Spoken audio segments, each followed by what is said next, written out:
Hi everyone, it's Margaret Manning here. Welcome to 60 and Me. Hope you're doing great today. Welcome to a brand new day of your life. I hope that you're feeling positive and healthy and strong and you're just ready for a new day.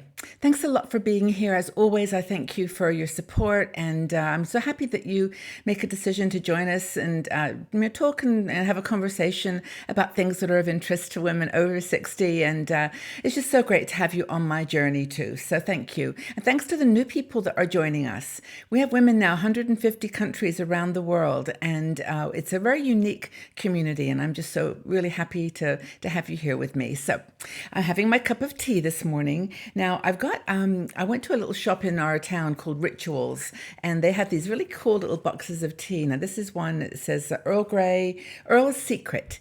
It says it's delicate tea. It says black tea with bergamot, which is what Earl Grey tea is. And bergamot is a little orange that you find in France and Italy, and they mix it with black tea, and it gives it kind of just a softer taste. So I've got my bergamot Earl Grey tea, and I hope that it smells really good. And I hope that you've got a cup of tea or coffee or something that you enjoy and makes you feel comfortable and at ease.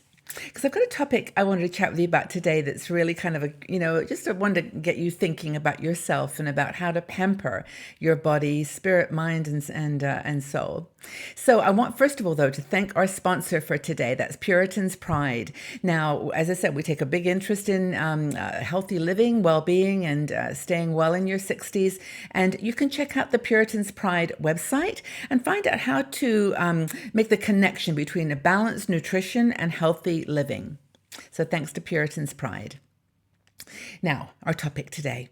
Excited to share this one with you. We haven't done a conversation about this, I don't think, ever. So it's just one of those things that might be a little bit of interest to you and inspire you. Now, one of our writers, Sophia Smith, wrote this article on 3 ways to incorporate ancient bathing techniques into your beauty routine after 60. And, I have had an interest in other cultures for all my life, and I have studied some of this. And so when I read this article, it was kind of like, oh yeah, this would be fun to share with the community because it's stuff that, I don't know, maybe it's just because we don't have baths anymore in our houses as much as we have showers, that we don't think about cleansing ourselves as a bathing exercise. It's more like a cleaning exercise. But, in the olden days, in quotes, in the ancient traditions, they really did treasure the human body, and women particularly were, given rituals and bathing, formulas to actually make their skin soft and also to kind of stimulate all their senses. It wasn't just a cleansing activity. It was more than that. And maybe some of you have been to spas or done ritual cleaning and bathing that you can share in the comments section. But I just resonated with some of these ideas. There's 3 of them. And the first is Cleopatra, Queen of Egypt, the Egyptian traditions. Now, she used to bathe, as we are told, in milk. And it was, I think, a special kind of milk from a certain kind of horse. And she had this whole ritual with raw honey. And there's some truth to this because, today you could, for example, pour some milk, a little luxury, pour some milk into your bath and add some manuka or just a nice, good quality honey, mix it up, in warm milk and then pour it into your bath. Maybe do it once a month, nothing too extravagant, but it really logically makes sense because milk is full of all kinds of nutrients, of course, for the little baby cows, if that's the traditional way, and it's got protein and other good ingredients. And then honey has got all kinds of antibacterial and cleansing medicines in it, or herbs in it. I shouldn't say medicines because they're just nature's way. The little bees make it for their queen bee, and it's that gift of honey, I think, that makes it so special. But anyway, milk and honey in your bath. Good idea. It's a tradition from the Egyptian culture, and it's one of the ways you can incorporate ancient traditions into your bathing routine. Okay, another one that I've had personal experience of is Indian culture. Now, the women in ancient India really knew how to look after their bodies, and they were really, in a way, considered a temple to the god. and it's a very complex religion, but it's all there. And in their traditions of bathing, they incorporated these rituals of using different herbs, spices, ointments, and other little treasures from nature. Again, all from nature.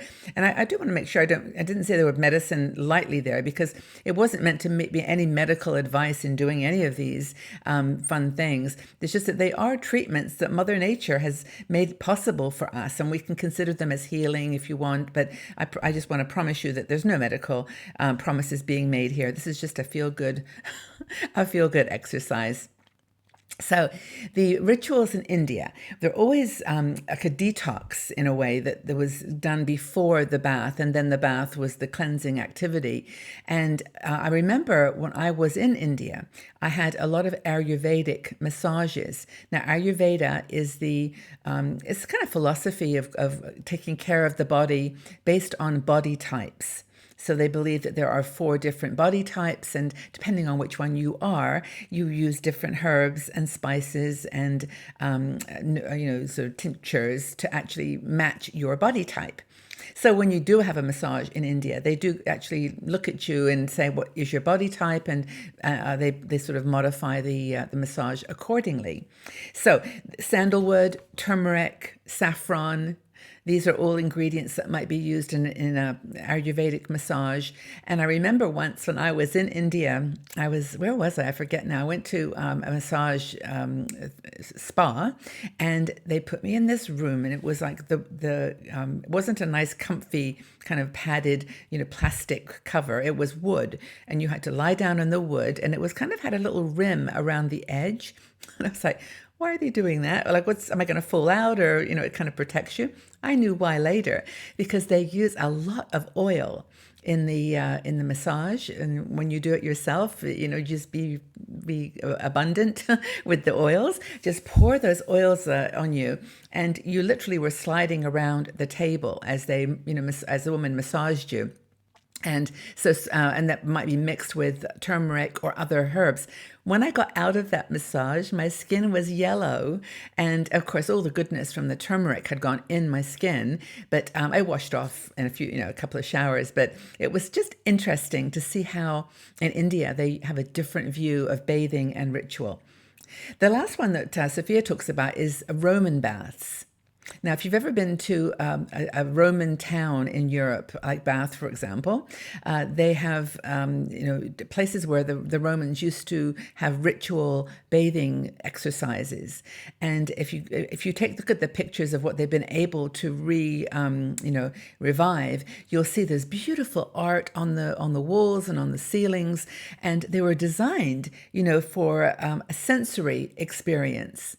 That was the thing about bathing in Roman baths. But also Bath as a city and many, many others are built on thermal pools where the water is very hot, and they channel that into the spa, and it's full of minerals and goodness. And the Romans seem to have a nose for this. They knew where to go and find these towns where the thermal baths were that had special powers. And they also they said they had healing qualities when you drank the water. And of course, that water is all purified now. And so goodness knows, whether there's any real value anymore. But anyway, the Roman baths were that kind of environment of sensory delight. But also they had a unique treatment of cold and hot water in sequence, like one after the other. So the cold water, of course, gave you this kind of cleansing, and then the hot water gave, the shock between the two, I guess,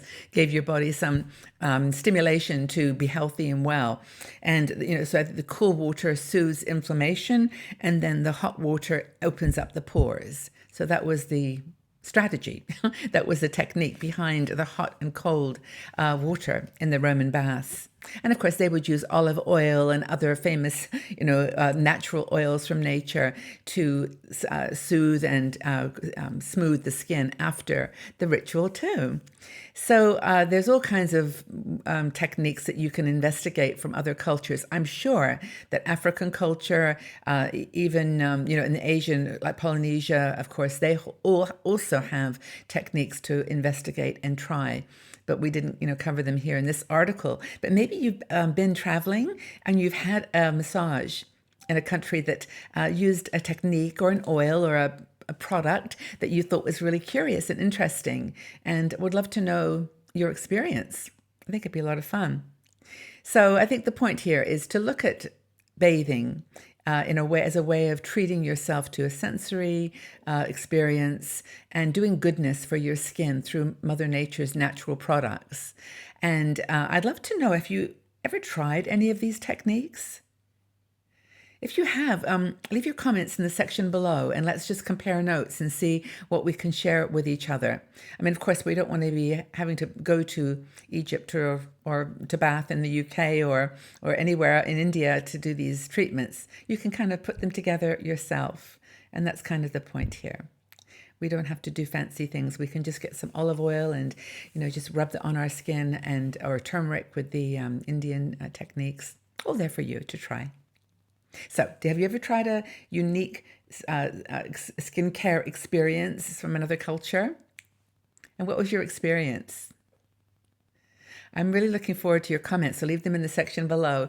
Thanks again for being here, everyone. I realize we've gone over a bit. I was getting into this topic, but hope you enjoyed it, got inspiration, and feel it was a bit of fun. And look forward to reading your comments and talking to you all again soon. Tell us about your spa experiences.